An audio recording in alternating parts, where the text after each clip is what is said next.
Ankle ATLF surgery को कैसे बचाया जाए, कैसे हम उसको फेल ना होने दें, आज हम इस पर डिस्कस करेंगे। दोस्तों मेरा नाम डॉक्टर मनु बोरा, मैं एक ऑर्थोपेडिक सर्जन और स्पोर्ट्स मेडिसिन एक्सपर्ट हूँ, टीम ऑर्थोस्पोर्ट। सो दोस्तों कई बार रिकरेंट एंकल ट्विस्टिंग बार बार में होने लगती है, आदमी का चलना भी मुश्किल हो जाता है, गेम खेलना बहुत डिफिकल्ट हो जाता है किसी प्लेयर के लिए, और MRI के अंदर ATFL या CFL टीयर दिखाई देते हैं।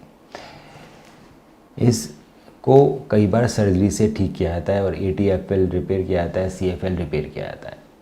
अब क्या करें कि आपकी ये सर्जरी फेल ना हो। तो दोस्तों अगर आपका बॉस्टम रिपेयर हुआ है, नॉर्मल रिपेयर हुआ है ATFL और CFL का, तो इसके अंदर पहले 2 महीने तक आपको प्लास्टर में पाँव रखना पड़ता है ताकि आपका जो रिपेयर है वो हील हो पाए, क्योंकि रिपेयर अभी कच्चा है, उस पर वज़न देंगे तो पूरा रिपेयर ख़राब हो सकता है। वो छोटे से एंकर और धागों से आपके नए डैमेज टिश्यूज़ को सिला गया है, डैमेज लिगामेंट को सिला गया है, वो फ्लिम्जी होते हैं।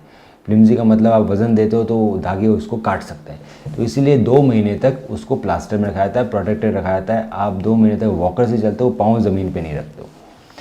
उसके बाद रिहेबिलिटेशन का बहुत ज़्यादा रोल है, क्योंकि 2 महीने तक आपने प्लास्टर में पाँव रखा है, आपका पंजा हिला नहीं है, आपने वज़न भी नहीं दिया है, तो जो मसल्स होती है दोस्तों लेग्स की, वो बहुत जल्दी डिजेनरेट हो जाती है। आपकी जो काफ की मसल्स है और जो लेग में मसल्स है वो आपके एंकल को स्टेबिलिटी देती है, वो उसको इन्वर्जन या ट्विस्टिंग एक्शन से बचाती है।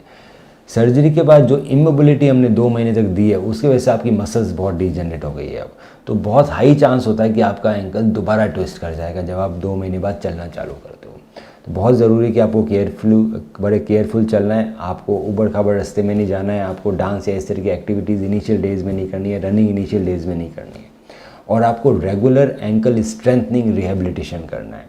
इस एंकल रिहेबिलिटेशन के लिए कुछ सामान खरीदना पड़ता है, जैसे कि थेराबैंड, बोसू बॉल, लूप बॉल, इस तरह के अनस्टेबल वॉबल बोर्ड्स, ये सब आपको चाहिए एक एंकल रिहेबिलिटेशन के लिए। इसमें inversion exercises, eversion exercises, dorsiflexion, plantar flexion strengthening, साथ साथ में बैलेंस ट्रेनिंग्स आपको करनी पड़ती है ताकि जो आपकी मसल्स हैं एंकल के अराउंड वो स्ट्रॉन्ग हो जाए और वो मसल्स आपको दोबारा ट्विस्टिंग से बचाया जाए। और धीरे धीरे बैक टू गेम आने में कम से कम 6 महीने लग जाते हैं। तब आप रनिंग चालू करते हो, अपना गेम चालू करते हो, पर रनिंग तभी चालू करते हैं जब आपकी मसल्स वेल डेवलप्ड। तो बहुत लंबे समय तक एक्सरसाइजेस करनी पड़ती है दोस्तों एंकल इंजरी सर्जरी के अंदर, ताकि वो फेल ना हो। आजकल मेडिकल एडवांसमेंट में फाइबर टेप इंटरनल ब्रेस से भी एंकल की सर्जरी होती है। तो इसके अंदर जब हम नॉर्मल ATFL या CFL रिपेयर करते हैं बॉस्टम मेथड से, उसके बाद हम फाइबर टेप इंटरनल ब्रेस इसके अंदर एक्स्ट्रा प्रोटेक्शन के लिए लगाते हैं। इससे आपके टिश्यूज़ पे स्ट्रेस नहीं पड़ता, जब आप पूरे वेट देते हैं तो वो आपके टिश्यूज़ पे स्ट्रेस नहीं डालता, उसको फाड़ता नहीं है और आप वेट दे सकते हैं जल्दी। तो दोस्तों इस सर्जरी के बाद सिर्फ 7 से 10 दिन तक आपको प्लास्टर की ज़रूरत पड़ती है, जब तक कि आपका वुंड हील नहीं हो जाए, और सिर्फ 7 से 10 दिन तक ही हम मना करते हैं कि आप वेट ना दो, और उसके बाद आप कंप्लीट पूरा वेट बेयर करके चल सकते हो। वेट बेयर करने से हमारे टिश्यूज़ नहीं फटते हैं, क्योंकि फाइबर टेप इंटरनल ब्रेस उसको प्रोटेक्ट कर रखता है हमारे एंकल में। सो आपकी जो मसल्स है वो डिजनरेट नहीं होती, आप जल्दी एक्सरसाइजेज चालू कर सकते हो।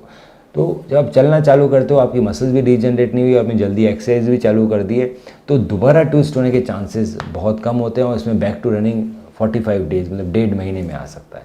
सो खिलाड़ी का जो इतने लंबे समय से उसने अपनी मसल को ट्रेन किया एक पर्टिकुलर गेम के लिए, और अगर वो 6 महीने तक ढंग से ट्रेनिंग ना करे उस गेम की, तो वापस मसल को रीगेन करना और गेम में वापस आना बहुत मुश्किल होता है।